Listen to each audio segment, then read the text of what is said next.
Bom dia a todos. Esse trabalho é uma pesquisa experimental que foi conduzida no grupo de pesquisa Lampejo, em Vitória, no Espírito Santo. Esse grupo fica dentro de uma casa espírita tradicional de lá, chamada Comunidade Espírita Esperança. E o objetivo dele foi buscar informações sobre pessoas falecidas usando um método específico chamado varredura medianímica. Então, a nossa principal referência, para a utilização dessa técnica foi o trabalho do pesquisador Lamartine Palhano Júnior, na década de 1990. Ele que desenvolveu essa técnica e aplicou em muitos trabalhos publicados por ele. Então, principalmente nessas duas obras aqui, Transe e Mediunidade e Evocando os Espíritos, a gente encontra subsídios para reproduzir a técnica. E esses trabalhos foram desenvolvidos em dois institutos de pesquisa espírita que ele mesmo fundou, em Vitória, chamado FESP e CIPES. Então, o nosso objetivo proposto foi testar a reprodutibilidade desse método desenvolvido por Palhano, evocando, então, pessoas falecidas por meio dessa técnica, varredura medianímica, e, de nossa parte, avaliando a eficácia do método, as suas vantagens, as suas eventuais dificuldades práticas. Então, esse foi o nosso propósito. Então, falando um pouquinho sobre a varredura medianímica, que talvez nem todos tenham conhecimento desse método publicado pelo Palhano, ele é definido pelo autor como o ato de vasculhar um alvo psíquico no campo de irradiação mental dos médiuns e do alvo. Então, esse termo, essa expressão, foi criada fazendo uma analogia com a operação de um radar. Um radar ele emite ondas, essas ondas atingem um alvo e são refletidas, e com isso o radar consegue obter informações sobre esse alvo. Então, fazendo uma analogia com o trabalho dos médiuns, dos sensitivos, os médiuns também emitem ondas mentais, nessas ondas atingem um alvo determinado e espera-se que ele consiga obter informações sobre esse alvo. Essa é a dinâmica do método. Então, alguns princípios são definidos na elaboração desse método aí. Um deles é que todos os canais possíveis de percepção são igualmente valorizados, tanto os mediúnicos quanto os anímicos. E até para ressaltar esse aspecto, o Palhano resgatou uma palavra muito usada no século XIX, que é a palavra medianímico, que foi uma palavra cunhada anteriormente a Kardec, mas que Kardec adotou e usou em toda a sua obra, da Revista Espírita, no Livro dos Médiuns, sendo que o Kardec usava com o mesmo sentido genérico de mediunidade. E o Palhano usa com um sentido mais amplo da mediunidade, que também engloba o potencial anímico do indivíduo.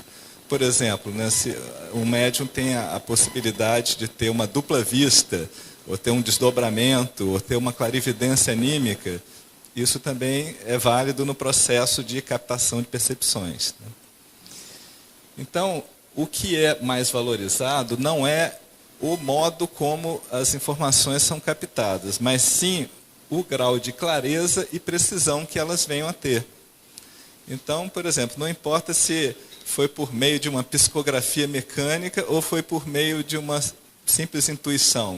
O que importa é se ela foi precisa, se ela foi clara. Então, isso que ele procurou aferir de alguma forma. Outro princípio também preconizado é a canalização de um transe. Isso aí a gente pode colocar em contraposição ao estado de passividade em que o médium fica aguardando alguma coisa acontecer. No transe canalizado, não, o médium se concentra especificamente num objetivo. Ele não quer captar qualquer coisa do universo, ele quer captar informações sobre um objetivo. Então, por isso que ele é canalizado numa direção. E com isso, espera-se que o médium tenha menos dispersões psíquicas, que ele tenha um alcance mais apurado. E um outro princípio é o conceito de um campo psíquico coletivo. Também o método espera que, ao se trabalhar com um conjunto de médiuns, e esses médiuns estejam assim afinados em termos de coesão, de afinidade, de harmonia entre si, de união de propósitos, isso forma um campo que potencializa o resultado do grupo. Que o resultado do grupo vai ser o superior a de qualquer um daqueles indivíduos isoladamente. Né? E esse princípio, o próprio Kardec ele aborda isso, né, no Livro dos Médiuns, quando ele fala do todo coletivo, que é algo que pode auxiliar o desenvolvimento dos médiuns iniciantes, né, quando eles fazem parte de um grupo. Né? Então, esses são os princípios que suportam, né, a utilização da técnica. E, basicamente, as etapas principais são essas. Né? No momento anterior ao início da varredura medianímica, alguém faz uma solicitação de irradiações em favor de outra pessoa. Seja essa uma pessoa encarnada ou desencarnada. No nosso caso aqui, era sempre em relação a pessoas desencarnadas, né? Porque o nosso propósito era obter informações sobre desencarnados. Né? Essas solicitações são feitas num protocolo, e esse protocolo fica de conhecimento apenas do coordenador da reunião. Os médiuns não tomam conhecimento dele, num primeiro momento. Né?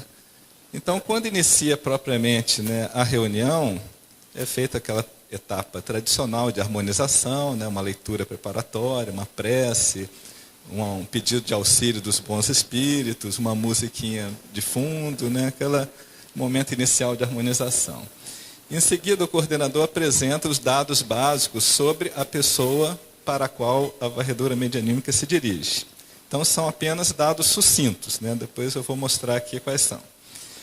E propõe ao grupo de médiuns algumas questões que os médiuns devem procurar captar em seu transe canalizado. Né? Então, qual é a situação dessa pessoa? Se existe algum problema, né? Qual é a causa desse problema? O que pode ser feito para ajudá-lo à distância? Quais as recomendações a serem passadas para os familiares, né?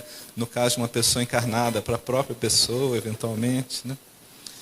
Em seguida, inicia-se, propriamente dita, a varredura medianímica. Então, o coordenador faz uma prece dirigida à pessoa, né, o objetivo da varredura. Os integrantes do grupo, né, se concentram nas irradiações em favor daquela pessoa, né, no intuito de auxiliá-la energeticamente, e iniciam o seu transe canalizado com o propósito de captar informações. Em paralelo, fazem um registro por escrito das informações. No método Palhano, ele permitia que os registros fossem orais também. Né? No nosso experimento, a gente combinou de fazer apenas registros por escrito para que não houvesse influência, né, mútua entre os médiuns do grupo. No final do experimento é feito um laudo, é feita uma análise de convergência, de complementaridade das percepções obtidas, e é feita uma síntese, uma conclusão, né, de todas essas percepções. Então, as vantagens esperadas do método, né, com base na teoria espírita, é que, primeiro, a pessoa que é o objeto da varredura medianímica, ela se beneficia com os efeitos da irradiação à distância, porque o método se baseia numa irradiação. Né? Segundo, que os médiuns do grupo se beneficiem com o efeito do todo coletivo, né, preconizado por Kardec. Terceiro, que as recomendações obtidas no laudo final vão ter a vantagem de ter um respaldo coletivo, em vez de ser a opinião de um único médium, né, um único sujeito perceptivo. Nenhum dos médiuns do grupo ostenta o status principal.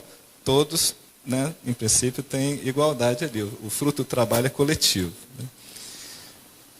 Né? E também o fato do coordenador ter uma ferramenta de controle, ter um protocolo que ajuda a filtrar possíveis percepções imprecisas, né, de algum médium. Né? E, por fim, o fato do trabalho como um todo ter um propósito benevolente. Né? Deseja-se fazer uma prece, uma radiação em favor de alguém, né? Deseja-se o bem a essa pessoa. Então, isso aí, né, toda vez que dois ou mais, né, estão em nome de Jesus, né, Jesus está presente. Né? Então, espera-se o concurso dos bons espíritos também para auxiliar o resultado do trabalho. Né?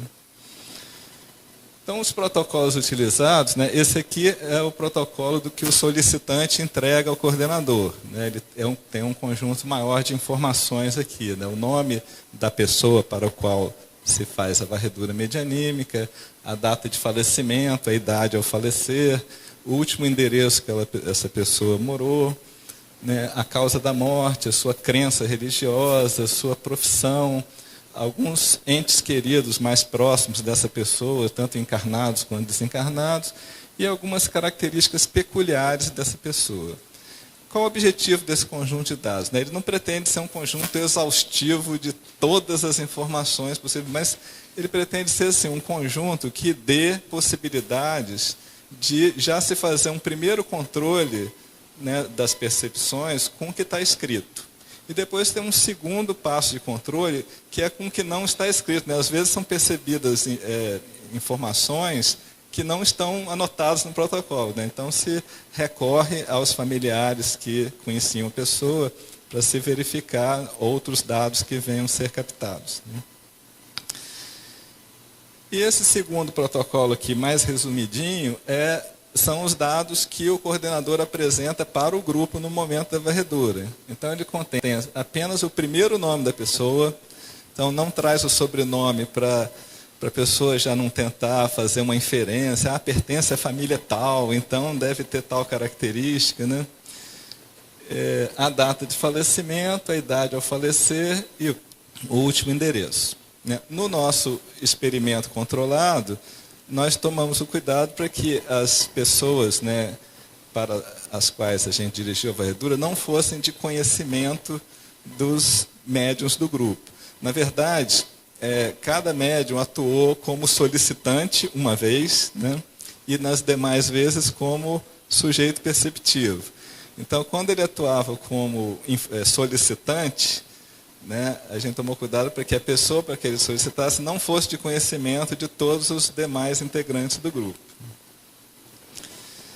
Então, a nossa metodologia foi, nós usamos os próprios integrantes do grupo Lampejo como sujeitos perceptivos. Né? O grupo tem 12 pessoas, nós usamos 9 pessoas como sujeitos perceptivos, sendo que essas pessoas, nem todas tinham experiência mediúnica. Na verdade, a gente dividiu em 3 níveis de experiência. Né? 3 pessoas já tinham prática no método de varredura medianímica. 4 pessoas tinham práticas em reuniões mediúnicas, mas não na varredura medianímica, propriamente dita. E 2 pessoas não tinham experiência mediúnica, elas só sabiam fazer irradiações. Né? E a gente achou interessante ter um grupo misto assim, de experiências, até para ver como cada um se comportaria ao longo dos experimentos.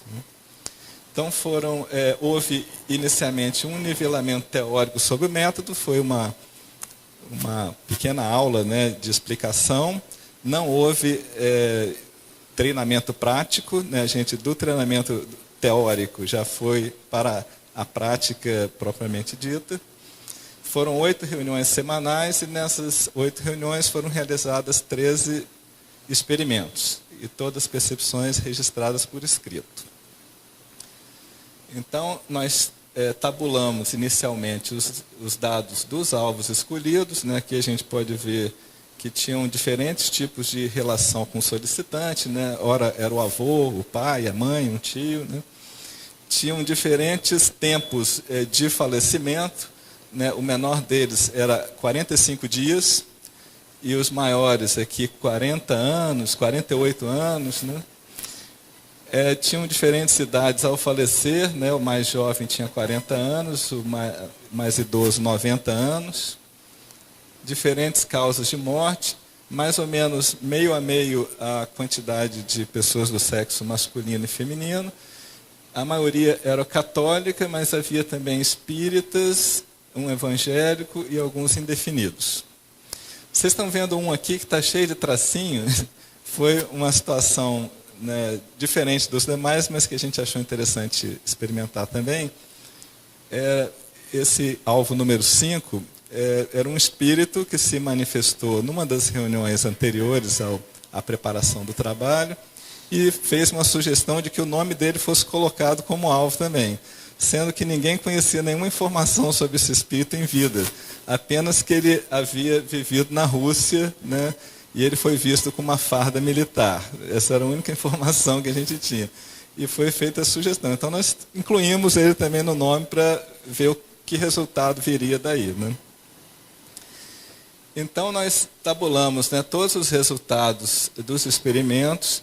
Cada uma das percepções, nós dividimos aquelas que poderiam ser verificadas, ou seja, se referiam a fatos que a pessoa teve em vida, das que não poderiam ser verificadas, que eram as situações da pessoa depois de morta, né?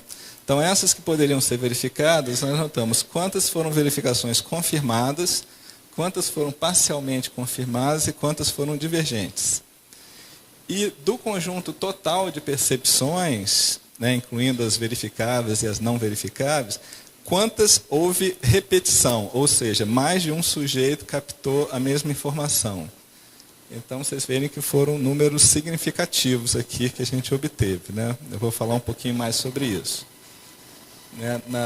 Na discussão que a gente fez, então, sobre a reprodutibilidade do método, as suas vantagens e desvantagens, nós chegamos à conclusão seguinte: das informações verificáveis, o número de confirmados foi muito superior ao número de divergências, né? Então, isso sugere que o método tem uma eficácia na captação de informações, né? Observamos também que os sujeitos, mesmo aqueles que não tinham prática mediúnica, ao longo do processo, eles foram capazes de captar algumas percepções convergentes e confirmadas. Então, não tanto, obviamente, quanto os médiuns experientes, mas isso mostra que eles tiveram um efeito positivo de fazerem parte de um grupo, né, com aqueles propósitos ali, né?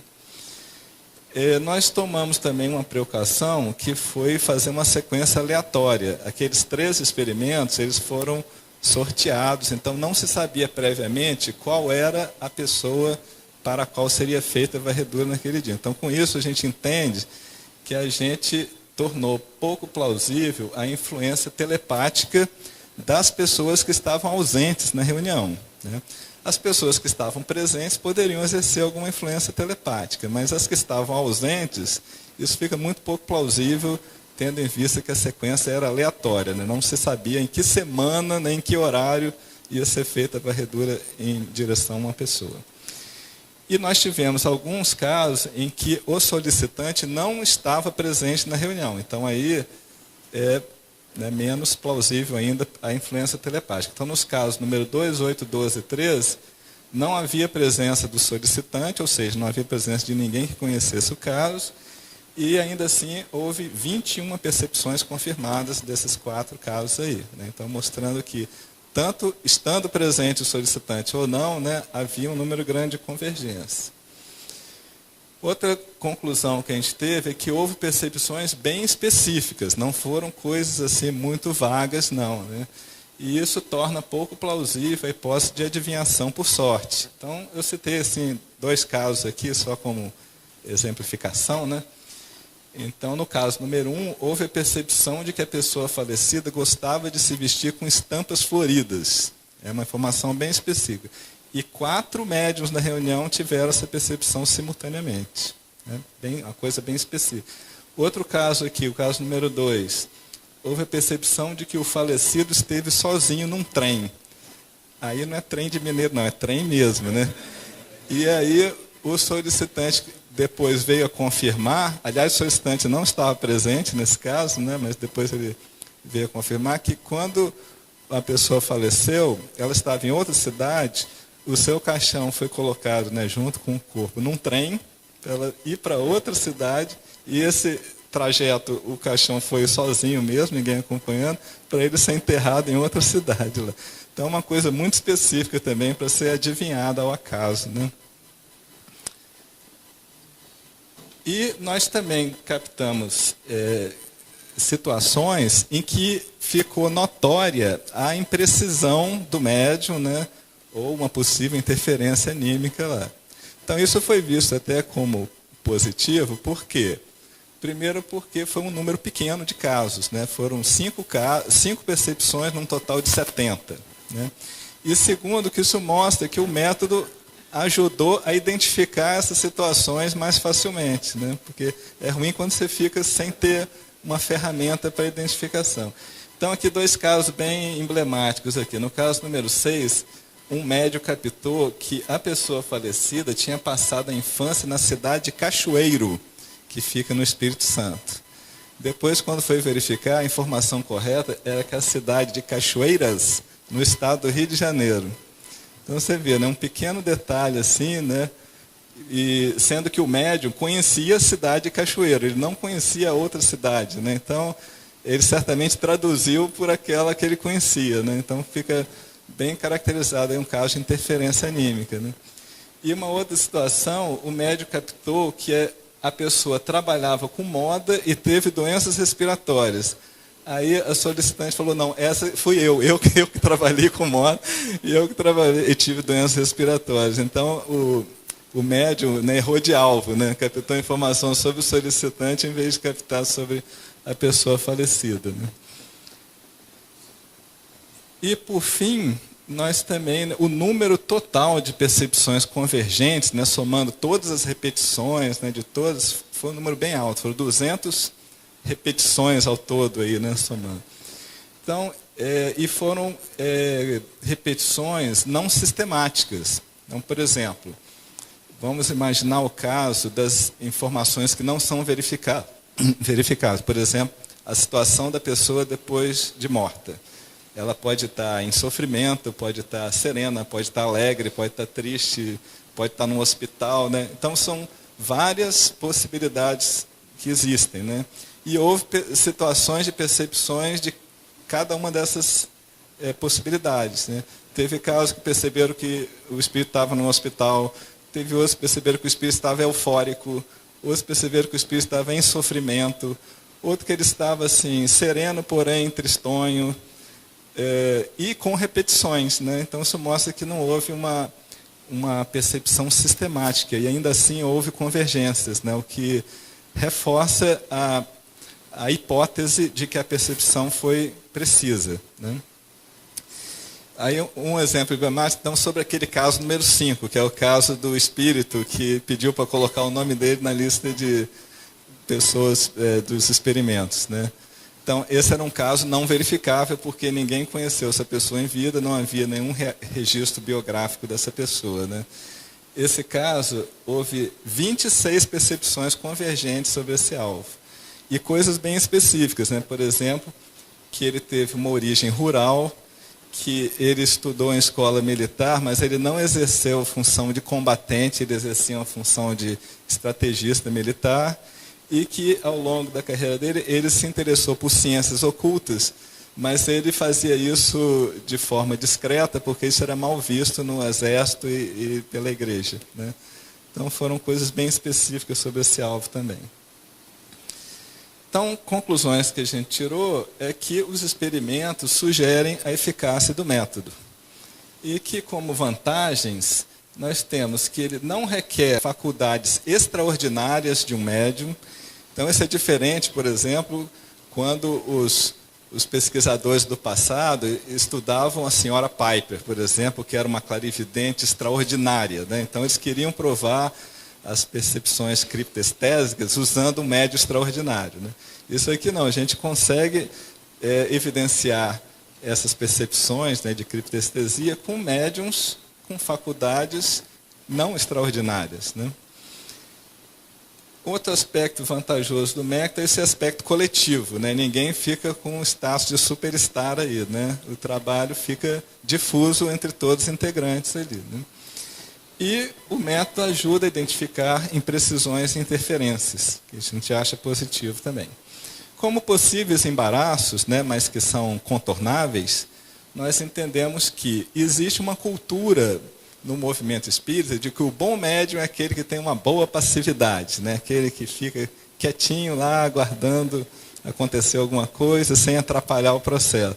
Esse método ele propõe uma postura diferente, ele propõe o transe canalizado, então ele propõe uma postura mais ativa do médium na obtenção do resultado. Então, tem que haver aí uma mudança de mentalidade para seguir o método proposto, né? E também, né, um possível embaraço são que os médiums mais novatos podem ter uma certa timidez de expor as suas percepções com medo de errar, né? Mas isso também é algo que pode ser vencido com o tempo, à medida que ele ganha confiança no trabalho coletivo também. Okay? Então, eu deixo aí meu contato, tá? Caso alguém queira trocar uma ideia depois. E agradeço aí à comunidade Espírito Esperança por permitir, né, a realização desse tipo de trabalho experimental na casa. E a todos os integrantes do Grupo Lampejo que participaram ativamente da pesquisa, tá? Inclusive a Luana está aqui, que me ajudou na redação do texto, né? E a Luísa também. Ok, obrigado, gente.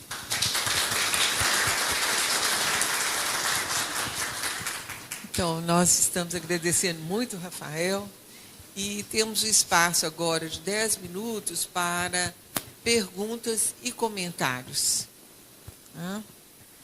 Então, por favor. Eu chamo Jader, sou de Belo Horizonte. Antes de tudo, Rafael, se vocês todos me permitem, eu queria remeter todo mundo ao dicionário Ruais e que vocês olhassem lá o verbete trem. E aí vocês vão ver que nós, mineiros, é que estamos certos. A segunda coisa, eu queria destacar nesse slide o médium Wallace Neves. O Wallace tem livros atribuídos a Malba Tahan.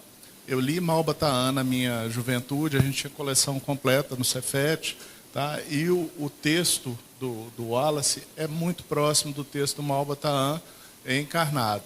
E recomendo que leiam esse livro ao contrário, que peguem da metade para frente, que tem a história, tá? Leiam primeiro e depois leiam os primeiros textos. Eu já falei com a Lachato para inverter, eles não me ouvem, tá? E eu queria chamar a atenção para o termo criptestesia, que o Rafael utilizou, que algumas pessoas devem ter perguntado. Ele foi redefinido e muito utilizado por Charles Richer, como o Samuel, que tem um livro sobre Richer, não está aqui. O Richer usava criptestesia, ele tinha medo de assumir a ideia da mediunidade. Então, todo tipo de percepção, além da percepção dos sentidos, ele chamou de criptestesia. Isso fica muito claro no Tratado de Metapsíquica e muito claro no segundo livro dele, que se chama O Sexto Sentido. Esse O Sexto Sentido seria criptestesia. E a criptestesia poderia ser mediúnica também, mas ele não queria mexer com essas coisas. Ok? São só esses, desculpa, Wallace. Rafael. Eu comentei aqui que do grupo de 9 sujeitos perceptivos, 3 já tinham prática com a varredura medianímica. Um era o Wallace, porque ele trabalhou com o Palhano naquele Instituto FESP, né, que o Palhano criou. A outra foi a Luana, que trabalhou no CIPS, né, na época do Palhano também. E parece que tem uma pergunta por aqui. Meu nome é Nadia, eu sou de Franca. Rafael, eu queria parabenizá-lo, porque nós estivemos junto com a equipe na diretoria do Hospital Psiquiátrico Allan Kardec durante 8 anos e tínhamos uma dificuldade tremenda com referência à produção de fontes documentais para pesquisa. Então, o que nos é rotineiro, no cotidiano, muitas vezes é óbvio, não é, para que futuros pesquisadores venham a ter os documentos de acesso, e a gente deixa, não é? A gente vai deixando e não produz. Como no hospital, nós iniciávamos os trabalhos às 8 da noite, os pacientes dormindo, desdobravam, comunicavam, muitas vezes pacientes emudecidos, né? E comunicavam ali nos trabalhos mediúnicos, e nós não documentávamos isso. Então, a minha fala é nesse sentido, parabenizar e dizer que nós seguimos o Lamartine Palhano Júnior, no Laudes Espíritas da Loucura, e que era assim, um método que a gente conseguia passar para os para os médicos na época e para os participantes das reuniões. Então, nesse sentido, Rafael, vocês estão fazendo ciência. Parabéns. Obrigado.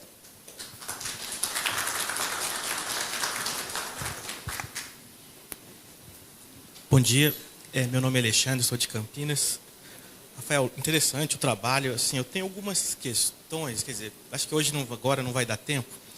Algumas delas com relação à palavra, à terminologia, campo, varredura. Para a palavra varredura não me soa o que de fato acontece. Mas tudo bem, isso a gente pode talvez depois conversar, provavelmente os livros do Palhano talvez expliquem. Você comentou, uma das dúvidas, você comentou sobre efeito coletivo, disso ajudar. Eu fico imaginando, pensando com base na doutrina, assim, talvez possa não ajudar, porque se uma pessoa, partindo do princípio básico da doutrina, né, o fluido universal presente no ambiente, a gente está pensando, os espíritos estão pensando, a gente modifica o fluido e qualidade, esses fluidos adquirem qualidade, forma, cor, sentimento, enfim. Kardec descreve na Gênesis assim, todas as qualidades que a gente imagina, os fluidos ambientes podem captar e se impregnar desse tipo de qualidade, imagem, forma, cor. Se você tem um grupo e alguém capta ou forma uma ideia de alguma pessoa que foi solicitada fazer essa auscultação, né, a respeito. E ela pensa muito forte, aquilo vai alterar um fluido, vai criar uma imagem, outro também sensível pode talvez captar a ideia do primeiro. Assim, existe, a minha pergunta, né, tem assim uma análise doutrinária do que pode estar, de como que é o mecanismo disso? Uma pergunta. Uma segunda pergunta. A parte mediúnica é compreensível, você tem a pessoa... E a gente pede, os bons espíritos podem ir procurar informações sobre aquela pessoa, e a gente acredita que os bons espíritos têm essa facilidade. Mas eu não conheço, vamos supor que eu participe do grupo, seja anímico, que eu só vou me concentrar, expandir um pouco e tentar captar alguma informação própria, sem a ajuda de algum espírito. Como que seria esse processo se eu não conheço a pessoa? Só o nome é suficiente? Dependendo do nome, um nome assim, muito incomum, pode ser que seja fácil pensar no nome e aí se sentir atraído a alguma coisa, mas foi um nome comum, assim, um nome que a gente sabe que alguns brasileiros tem centenas de brasileiros com o mesmo nome e sobrenome. Como que o grupo entende que é um mecanismo, que isso eu acho interessante desenvolver, porque para não ficar meramente empírico, para a gente entender, e acho que valoriza a doutrina, porque você usa a formação da doutrina para tentar explicar. Então, assim, algumas questões, outras depois a gente conversa pessoalmente, mas... Bom, eu não sei se eu me lembro ainda da primeira pergunta, né? Você está querendo ver como é que seria o fato de uma pessoa poder interferir na outra ali na reunião. Bom, todo ser humano tem capacidade de produzir formas de pensamento, né, desordenadas, né?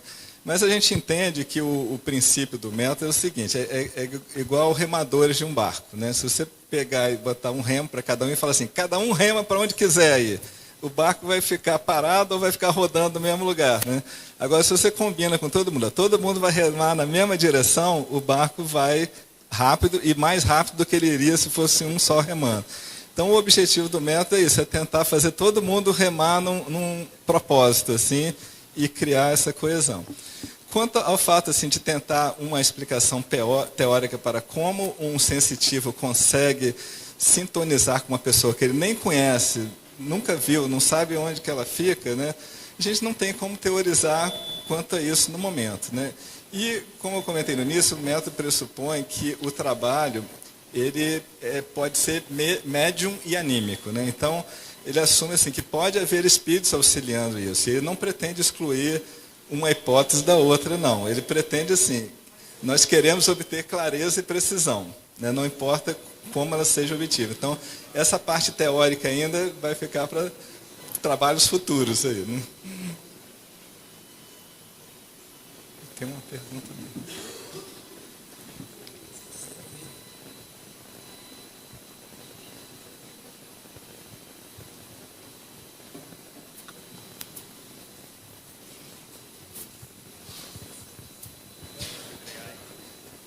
Bom dia a todos, meu nome é Wagner.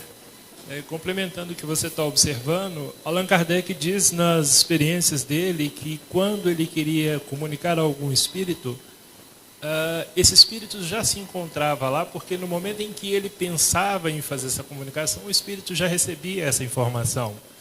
E a gente precisa lembrar que o pensamento ele é um sistema de comunicação, como, por exemplo, os celulares, com as redes de comunicação.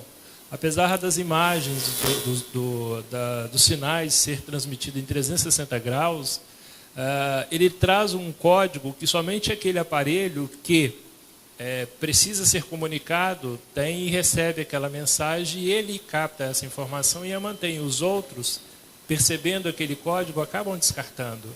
Então, quando nós desejamos fazer uma comunicação, a gente precisa ter em mente que o espírito ao qual nós queremos falar com ele antecipadamente já sabe que será comunicado e vai estar naquela reunião se for simpático àqueles que ali estão. E é natural que, dependendo da natureza dos espíritos desencarnados, terão espíritos a auxiliá-lo. E o animismo ele vai acontecer naquilo que você observou, que é a tradução de cachoeiro para cachoeiras. Mas a ideia normalmente tem que vir do espírito que está comunicando. Ok, obrigado.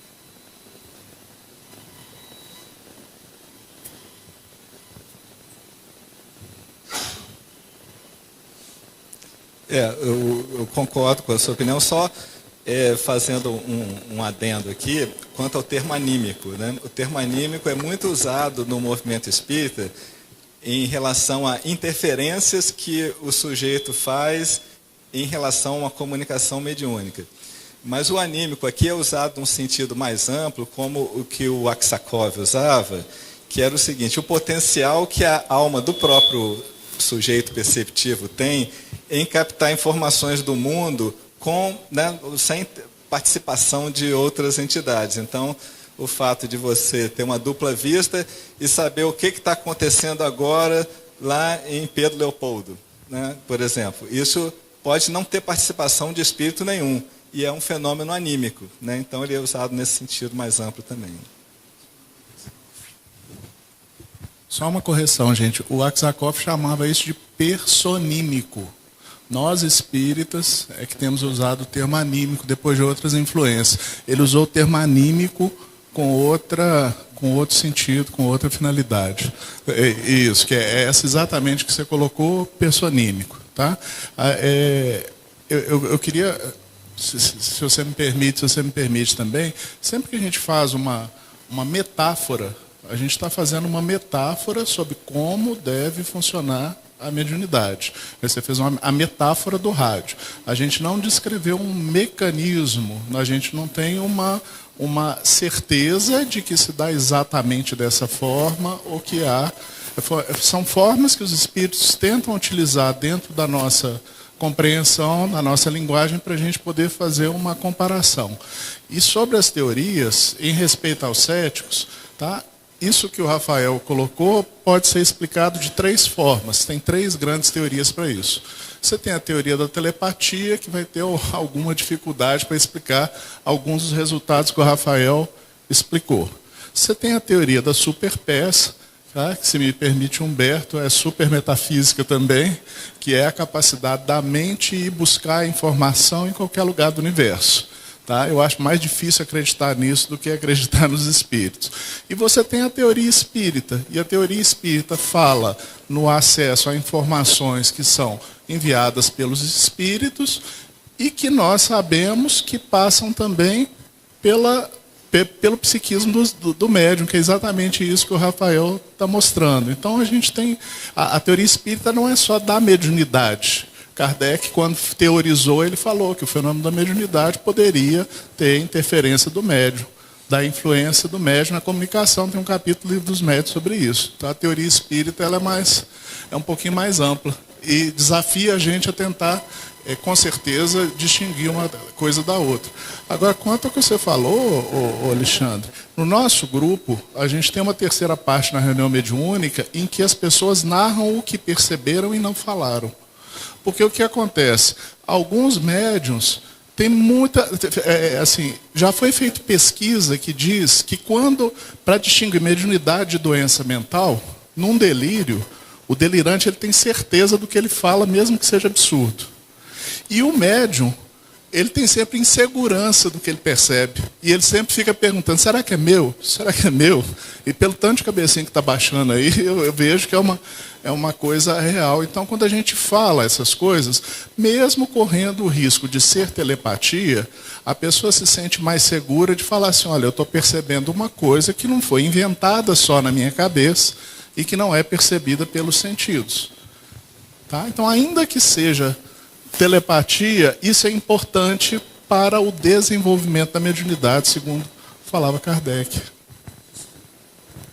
Só corroborando, né, a gente teve duas situações em que poderiam ser explicadas claramente como telepatia. Como, por exemplo, um dos médios percebeu quem foi a pessoa solicitante. Foi fulano de tal. Porque ele falou, apareceu para mim a imagem do fulano de tal ali que está na reunião. Então, poderia ser uma influência telepática. E outros casos não poderiam. Então, a gente acha que ocorreram todos os tipos de situação. Ocorreram influência personímica, né, no caso do cachoeiro, cachoeiras. Ocorreu percepção telepática, talvez. Ocorreu influência mediúnica, por exemplo, no caso em que foi feita a evocação de um espírito que ninguém conheceu em vida, né, claramente mediúnico.